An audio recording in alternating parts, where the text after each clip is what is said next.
Hi guys, Elisabeth from Fior della Spada is back. In this video I'm going to talk about something very basic. It's about basic cuts in the Bolognese fencing style. Today we're going to talk about the difference between filo falso and filo dritto. Next we're going to cover the difference between a roverso and a mandritto. Then the third thing I wanted to talk about are mezzi colpi, or half blows in English. And last but not least, I want to take a look on designations for cuts coming from different angles, according to what Marozzo says in his book. As usual, I'm also obviously giving you some ideas for training and for how to exercise and study this kind of stuff. So the first thing was the difference between filo dritto and filo falso. Now, translated to English, it's simply the difference between the true edge and the false edge. So let me grab a sword. Look at this beauty. So, if you take a Bolognese sidesword, what it is called nowadays, you take it in your hand, you put your index finger over the crossguard, and when you hold it in front of you, you naturally have one edge pointing away from you and one edge pointing towards you.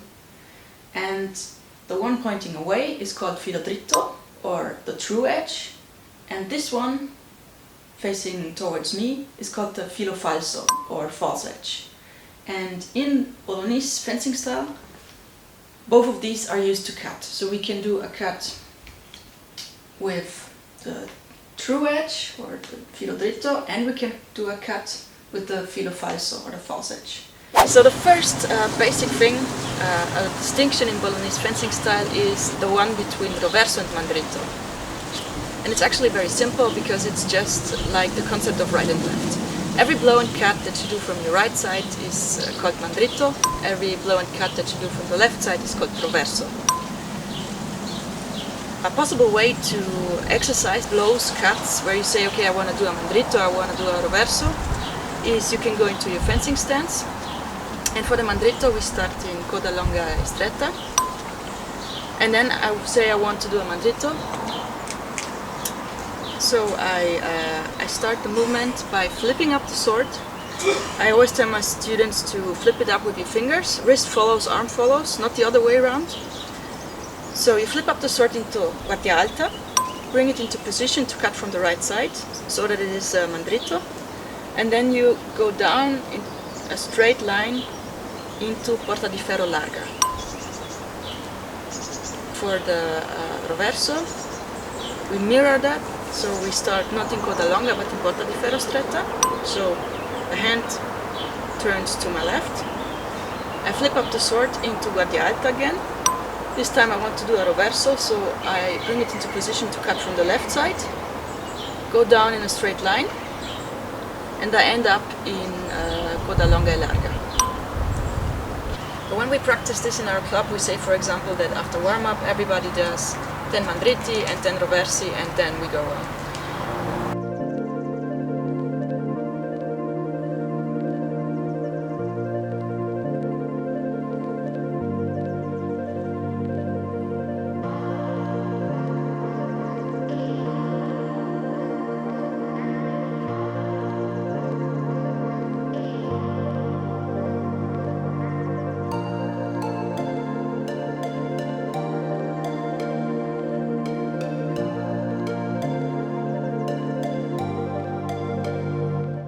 Until now, we only used the filo dritto to cut. But as I said in the beginning, you can also use the false edge, the filo falso. And that's what we're going to do now. We're going to do falsi from the right and from the left side. And to do that, you simply have to reverse the exercise from before. So to do, for example, a falso from the left, you go down in porta di ferro larga, you flip the sword up into guardia alta, and you did a falso. And to practice it from the right side, you start in coda longa e larga, flip the sword up into guardia alta, and you did another falso. So again, you start in porta di ferro e larga, flip the sword up, end up in guardia alta, or you start in coda longa e larga, flip the sword up, and end up in Guardia Alta again.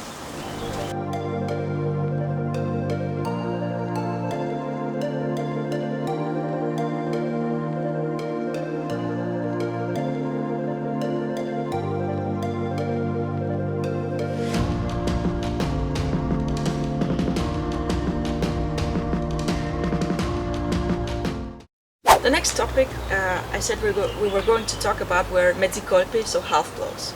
Until now, everything we did were full blows. With a mezzo colpo, or a half blow, you stop the motion of the sword halfway. And one basic exercise that we already, that some of you might know from the interval training video I did, is that you go into your fencing stance and you simply do half blows from coda longa stretta into botta di ferro stretta and back.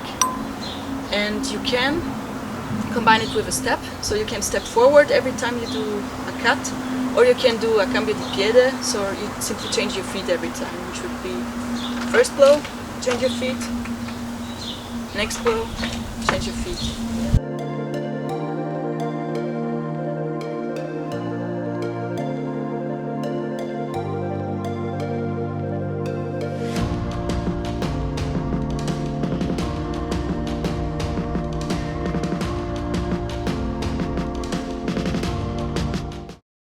So now we've come to the last topic of today's video, which were cuts coming from different angles and their designations.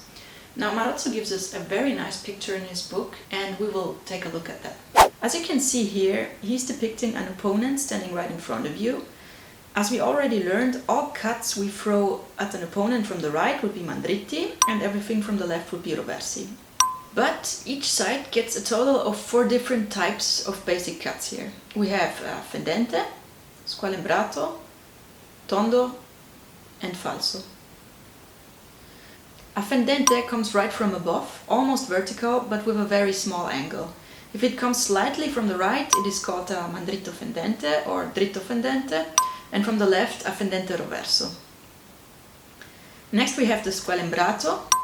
Here you're cutting more or less from the shoulder of your opponent through the torso right down to his hips. Again, there's a mandritto or dritto squalembrato from the right and a roverso squalembrato from the left. Then we have tondi, horizontal cuts, a mandritto or dritto tondo from the right and a roverso tondo from the left. The last cuts are falsi, so cuts with the false edge as we learned today. And they are rising from below, logically. As always, we have a falso dritto or falso mandritto coming from the right and a falso manco from the left. There's also a falso coming vertically from below called a falso montante or simply montante. So how can you practice these? I suggest you can practice all these different kinds of cuts by putting any kind of object in front of you, really doesn't matter what. And then you try to throw these cuts at it, but the game is that you have to stop your sword as close to the object as possible, but without touching it.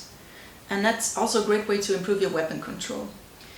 And you can make it harder by saying, okay, every time I mess up, every time my sword touches the object or I touch the ground, I have to do, for example, 5 push-ups or 5 squats, or you can alternate these two.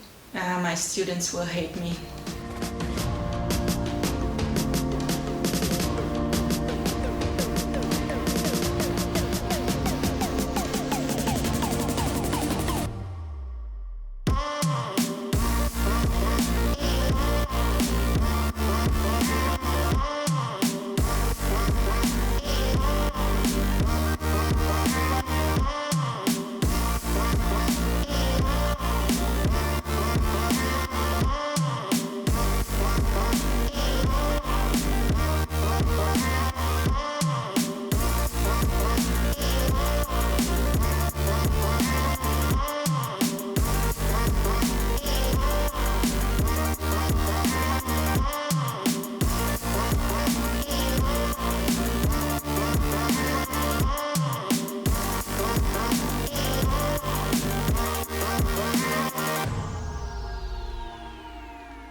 that's it for today.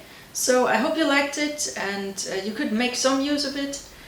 If you did, please subscribe, activate the bell, leave a like. Thank you very much for watching, and see you in the next one.